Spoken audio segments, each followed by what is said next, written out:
Hi everyone. I thought it might be nice to do a little lesson planning 101. If you feel comfortable and confident with several parts of the lesson plan, this could be just a refresher. For those of you just starting out, I think sometimes it's helpful to hear the reasonings behind different parts of the template. So with that, I'm going to share my screen and kind of go through a brief PowerPoint.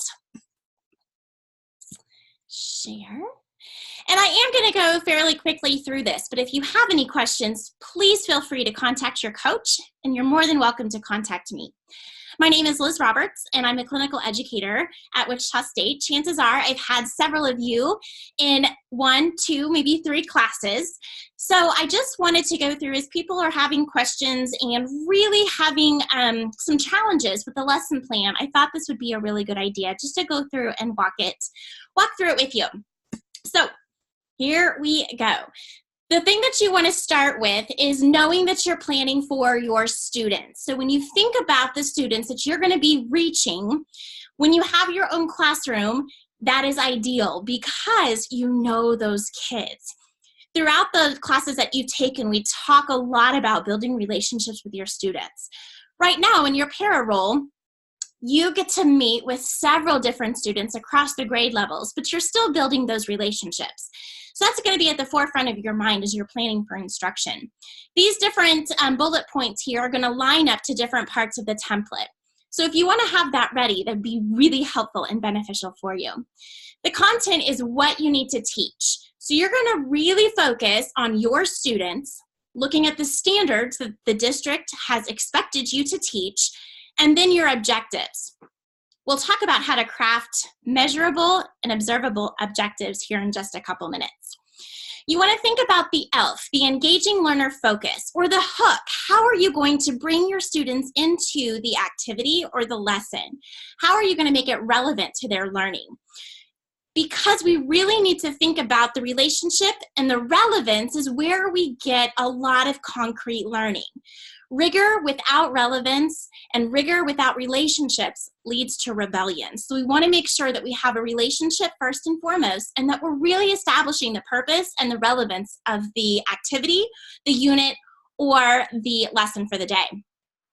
I want you to think about specifically what words are going to help unlock the meaning of the activity or of the lesson that you're doing. So I like to think of vocabulary as keys, and they're unlocking that meaning. That visual helps me remember the importance of the vocabulary. It also makes me think about how am I going to teach the vocabulary to the students that I'm going to be working with. In a universal design lesson, we're thinking about how I can reach the majority of the students in my classroom, knowing that I might have to make accommodations for very specific students, but I want my content and my strategies to be able to reach the majority of those kiddos. So for the vocabulary, what words are key to the content and how am I going to teach those vocabulary words?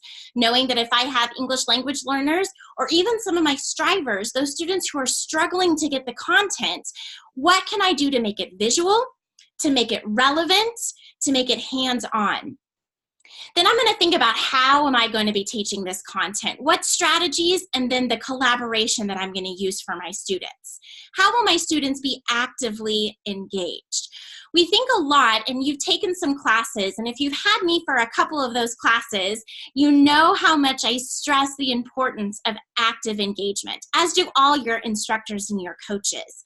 So when I'm thinking of active engagement versus compliant learners, I know that their wheels are turning. We're going to talk about ways to make sure that you can increase your active engagement. Then I'm going to think about literacy. How am I infusing literacy into every aspect of that lesson? It could be a math lesson, it could be a science lesson, but I'm still thinking about literacy. What writing will I use? Is it going to be a writing to learn, or is it going to be a learning to write, the writing process? My universal design, I'm thinking about all those kiddos, the strivers, the ones that may struggle with parts of my lesson, the thrivers, those that I really need to push and challenge and think about enrichment. How do I make sure that all my students are getting it? And then finally, what kind of assessment am I going to use throughout the lesson, throughout the activity, and then at the beginning or at the end? All these things help you make and create and develop a fantastic lesson for your students. As I'm thinking about it, I want to know what cognitive level are my students going to be engaged in. There are going to be lessons that are very low level. It's that knowledge base. We can't just dive into evaluation or application. We have to have some of that knowledge established. So when I'm thinking about that, the things on the left are the cognitive level that I'm wanting my students to be engaged in. On the right-hand side are some verbs that I can think about as I'm starting to develop my objectives. So if I'm thinking in the knowledge cognitive level, I'm going to use verbs like arrange, describe, identify. And then as I move up that cognitive level to eventually getting to evaluation or thinking about maybe some of my thrivers, they're going to be in that evaluation stage. I'm going to be using verbs like predict, summarize, conclude. So those verbs, this is a really handy list as you're thinking about your objectives.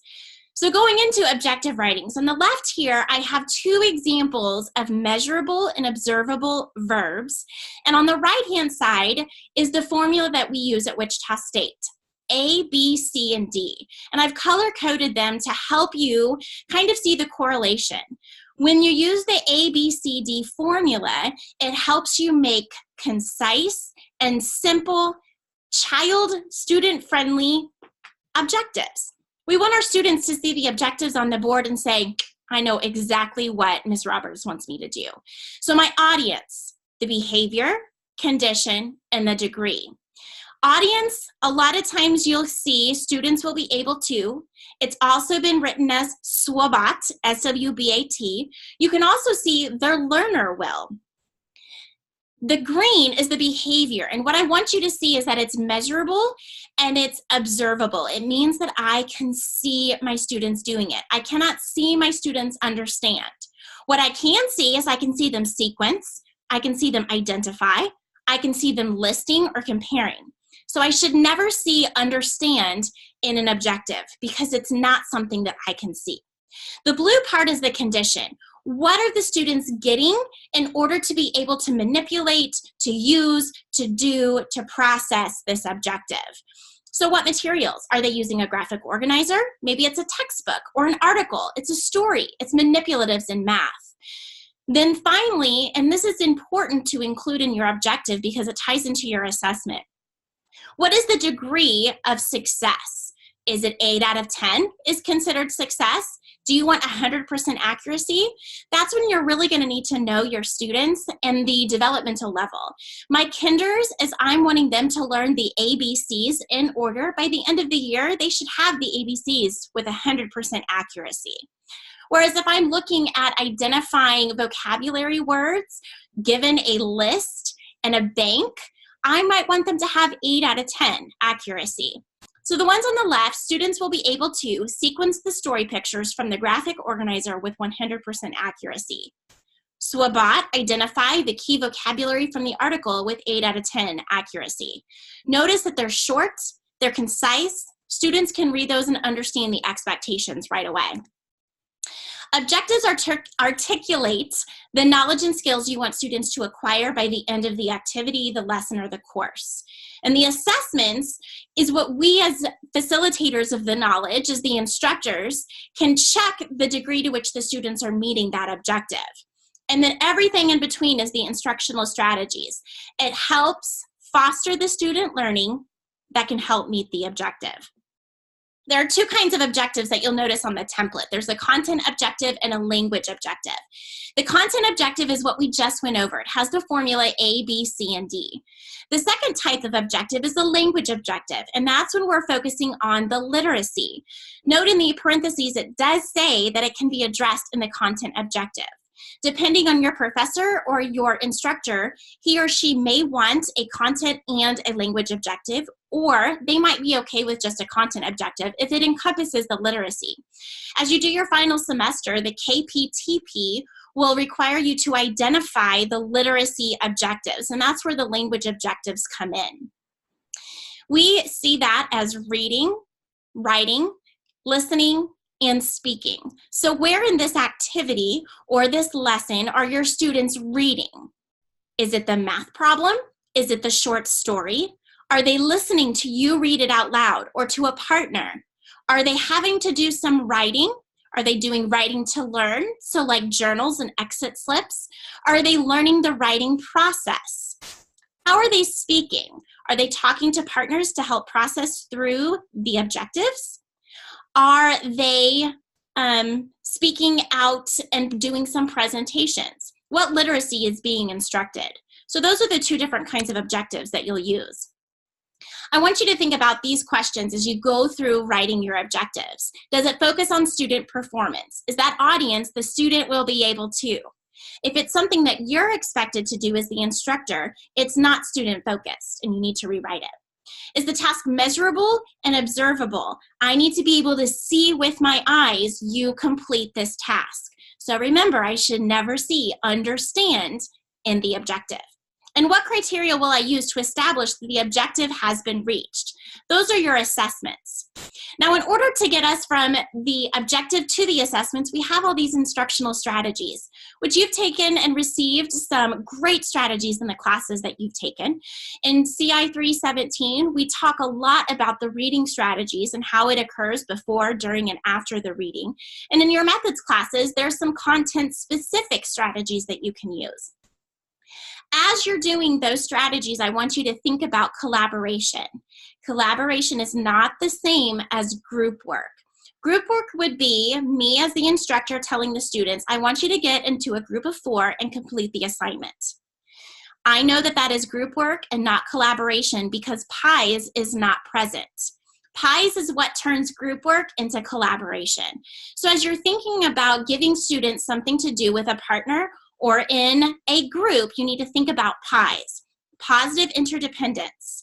Does this assignment and the way that I have it structured ensure that my partner and I are both successful? It's not a competition where there's a winner and a loser. We're both able to be positive interdependence. Individual accountability. Think about the binoculars. Individual accountability. No one can hide. So if I ask my students to get into a group of 4 and complete the assignment, we have what is called the hogs and the logs. So the hogs are the ones that I've got to get this done. You guys don't work, so I'm just going to do it all myself. And the logs are the ones that sit back and say, well, Liz always does the work, so we'll just let her rock it out, and I'll just sit here and get the A for the assignment, even though I didn't do any learning. Individual accountability provides roles for your students. So how could I do that? I could have name plates in front of each student and their group of 4. Maybe student A is the one who reads the assignment. Student B thinks about the assignment and gives an answer. Student C either praises that student for a job well done or coaches them through it to get the right answer. And then student D writes it down and records it on the piece of paper. And then they switch roles. By giving a role, the students cannot hide. Everyone is held individually accountable. Which brings me to E, equal participation. When I have my students talk in partners, it's really important that I have equal time. So I'm going to say partner A, the person who has the longest hair, gets to talk for 30 seconds. By providing that time structure, I know that each person is going to get 30 seconds. You cannot intrude on that person's 30 seconds, so they're going to smile and nod. I'm intentionally having them think about active listening skills. When partner A is done with their 30 seconds, partner B is going to paraphrase what they heard, because then that critical listening really comes into play. I can't just be thinking about what I want to say. I have to be focused on my student or on student A. Then they switch roles where student B gets 30 seconds to respond. Student A has the opportunity to then paraphrase. So I'm working on some social skills as we're going through the content, but it's equal participation. Everyone feels validated because they all had their opportunity to say their response. In a classroom where there is not collaboration, a teacher will ask a question and call on one student. In a classroom of 25 kiddos, that one kid is engaged. That is active engagement of 1/25. Where if I have equal participation in a timed partner response, I have 100% active student engagement. S is the simultaneous interaction, and I use this because everyone is moving. If I, as the principal or instructional coach, walk into your classroom and took a snapshot of this activity, everyone is moving. everyone is doing. I like it when students stand up and have to talk because we get the oxygen out of our seats and into our brains. So that way, the ideas are flowing. I can high five my partner and then have a seat. When we talk about universal design, what would help the majority of your students? So your strivers are those who might need a little extra. The thrivers, they need enrichment. Oftentimes we have a really good intervention in place for those strivers. We often forget about the gap of our thrivers. So we need to think about what is going to challenge them, not give them busy work. And then our English language learners, what vocabulary obstacles might they have? In some of your classes, you talk specifically about these strategies.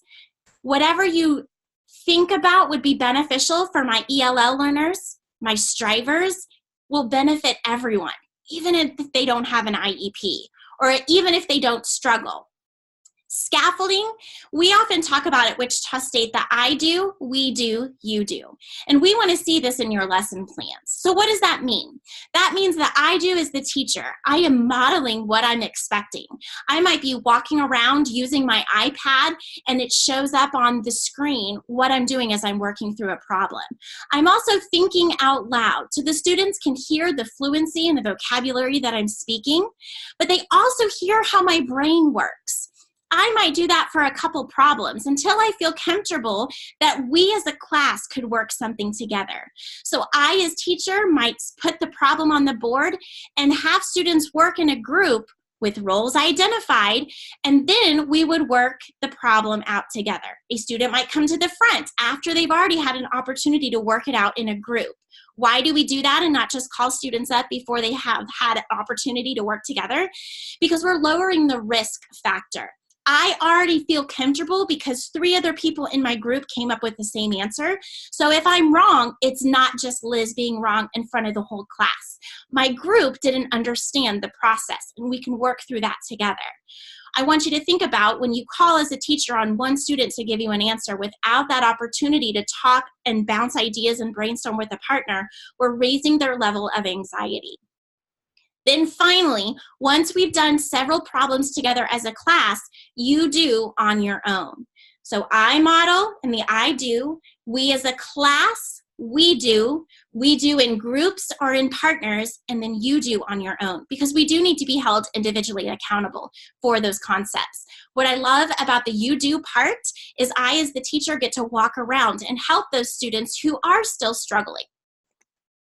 There are 4 types of assessments: before and during, formative, informal. After, we have the summative and the formal assessment. So what does that mean? Our formative assessment is the assessment that I do prior to beginning. A lot of times this isn't for a grade. And some examples would be an anticipation guide or a pre-quiz where I'm just seeing where the students are. Think about it as a diagnostic. When you take your car into the shop, they run diagnostics. They see where the problems are. They come out, they read you that list and say, you're good here. This is something we have to do right away. This we might need to work on in the next couple months, but you're probably okay now. That's what you do as a teacher in your formative assessments. You're running the diagnostics of your classroom. Why do we do this? Again, it's to establish the prior knowledge of your students, to determine my instructional sequence, and to see what kind of scaffolding and differentiation needs I'm going to have.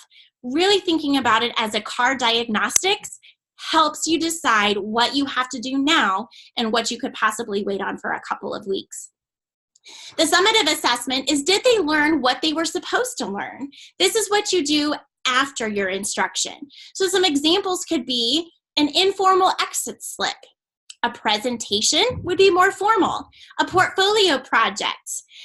Think about what you can do to make sure that your students have grasped the concept and the objectives that you set forth in that lesson. Why do we do this? We need to establish if there's anything we need to reteach. If I've gone through a lesson and 3 out of 25 students were successful according to what I put in my objective, that's on me as the teacher. So I need to go back and reassess and use that data to inform my instruction for the next day. I need to see what other possible scaffolding I can do or some supplementals. I might need to go to my next door neighbor teacher and say, hey, my students were really struggling with this. How could you help me reteach? And bounce some ideas, get some brainstorming going. Formal versus informal, and the purpose of this is to check for understanding. Formal is going to be individual. A lot of times we see this as an individual test, whether taken on the computer or on paper or a presentation. What you're going to be doing several times throughout your lessons, several times throughout the day, is informal assessment. That's where I can look around the classroom and see those deer in headlight looks. That's when I do the thumbs up, thumbs down, fist to 5. So from 0 to 5, how comfortable do you feel with this? And I can do a quick glance across the room. I've also seen something really cool, the green and red solo cups. So either individually or as a group, there's a red and a green solo cup. And when I am going through instruction and I say red light, green light, then the red is on top for, whoa, we still have some struggles. We have some questions and need some clarification. Or the green goes on top. We're good to go. The other informal assessment that happens frequently is just walking around the room. I can learn so much about my students as I'm walking around. And walking around decreases classroom management issues because they know that you're going to be there. So walking around is always a great thing to do. You need to be thinking about how those assessments, the informal assessments, the formal assessments, tie into your objective, because it should. All of it fits together. My students, what I need them to learn, how I'm going to teach it, and how I'm going to figure out if I need to reteach or if we're good to go. So here is the template that you've been looking at. And some of the things I just want to touch on, you can pause here and look at the different things on the screen with the arrows. But when I'm thinking about vocabulary on the left-hand side, I want to think about 3 to 5 key words. I don't need 15 vocabulary words here. That's too many. I need to think about what are the real keys to the lesson and how am I going to teach it. Activating prior knowledge is huge. The ELF, the engaging the learner focus. This is where I'm thinking about the purpose and the relevancy. It's the so what. Why should my students care? The answer should never be, whether in your mind or what you tell the students, because it's what the district wants us to do, or our school is working on XYZ, or it's going to be on the test. Really think about us as learners, whether we're adults or children, we want it to be relevant. So we need to tie it into why is this something that they need to learn. Think about real world examples. The instructional sequence is going to be the gut of your lesson plan, and it's going to be long. The reason we are doing these really long, very scripted lesson plans is because we are retraining your brain. We're retraining your brain to think about all aspects of your students, how they learn, how you teach, how the multiple intelligences tie in. So in that instructional sequence, I want to make sure to see pies. I don't want to say or see students will get in a group and work. I want to see what are those roles of those students, who's working with whom and why. I want to see multiple intelligences. I don't want to see I press play, we watch, and answer questions. I need to make sure that there's some visuals. I need to make sure that there's hands-on. Maybe there's some kinesthetic things. They're up and moving around the classroom. Research will tell us that that increases what we retain as if we are moving in the classroom. The closer to the lesson is probably where we see a lot of confusion. The closer to the lesson is not the housekeeping of put away your pencils, put the paper in the tray, and line up for bathroom break or recess. The closer to the lesson is really how am I going to tie this lesson up to where the students know what they've learned. A lot of times this can be a journal. This can be a simple turn to your partner. You each get 30 seconds. What do you feel confident about today's lesson? Maybe it's writing down a couple of questions on a sticky note that you hand to the teacher as an exit slip on the way out. Those questions are very telling because you will be able to see what your students do not understand and what you need to touch on tomorrow. How will you know they have met the objective? I want to see all types of assessments that you've done, the informal, the formal, the formative, and the summative. On the right-hand side, you can see there's the grade, date, the content area, the objectives. Again, on the right is the content, audience, behavior, condition, and degree. All 4 parts of that formula should be there. The language objective is the reading, the writing, the listening, and the speaking. The materials seems like a very trivial part, but as you're planning this lesson, you want to make sure that you have everything ready. If you are getting copies, those need to be ready to go. Oftentimes we think about the way that we write this lesson, this crazy, awesome, very detailed and scripted lesson, that anybody could pick it up, especially somebody who has not been in a classroom and could go through the lesson. Okay, so that's what we want to think about. Do the students need a pencil? You better write it down. Do you need the smartboard? You better write it down. The differentiation tools and the strategies. We are wanting here specifically those students who might need a little extra work. We've thought about a universal design for our entire lesson plan. The majority of our students, we've thought about that. It's proactive versus reactive. On the right-hand side here for differentiation, we're thinking about student LR. We always want to use initials and not their real name. LR will work at the back table with a para with the provided materials where the sentence is written in highlighter so LR can trace it.